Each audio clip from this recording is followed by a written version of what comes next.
Hi, I am Bhavita Santosh. Today we are discussing about individual plans. వ్యక్తిగత ప్రణాళికలు. వ్యక్తిగత ప్రణాళికల్లో ముఖ్యమైనటువంటి ప్రణాళికల్లో ఒకటిగా చెప్పేటువంటి గాంధేయ ప్రణాళిక గురించి మాట్లాడుకుందాం. మరి గాంధేయ ప్రణాళిక గాంధీ ప్లాన్ 1944లో ఎస్ఎన్ అగర్వాల్ శ్రీమన్నారాయణ అగర్వాల్ గారు గాంధీ లక్ష్యాల ఆధారంగా రూపొందించబడిన ప్రణాళికను గాంధేయ ప్రణాళిక అనడం జరుగుతుంది.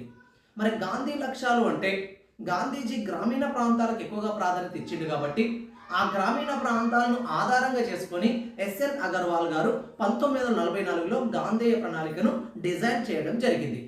మరి ఈ గాంధీ ప్రణాళికలో ఎంత కాలాన్ని తీసుకోవడం జరిగింది అంటే గాంధీ ప్రణాళిక యొక్క కాలం 10 సంవత్సరాలు.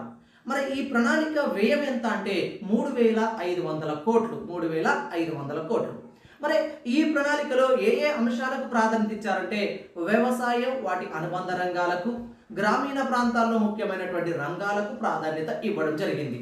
మరి అదేవిధంగా ఇందులో ఎలాంటి లక్ష్యాలను పెట్టుకోవడం జరిగిందంటే గ్రామీణాభివృద్ధికి, వికేంద్రీకరణకు ఎక్కువగా ప్రాధాన్యత ఇస్తూ లక్ష్యంగా వీటిని డిజైన్ చేసుకోవడం జరిగింది. అంటే ఇక్కడ లక్ష్యం ఏంటి అంటే గ్రామీణాభివృద్ధి, వికేంద్రీకరణ. వికేంద్రీకరణ అంటే ఏంటంటే ఏ ప్రాంతంలో అయితే మనం పెట్టుబడులు పెడుతున్నామో ఆ ప్రాంతంలో అభివృద్ధి సరిగ్గా లేనప్పుడు మళ్ళీ పెట్టుబడులు పెట్టి అభివృద్ధిని సాధించడాన్ని వికేంద్రీకరణ అంటారు. Thanks for watching my videos. Please subscribe my channel.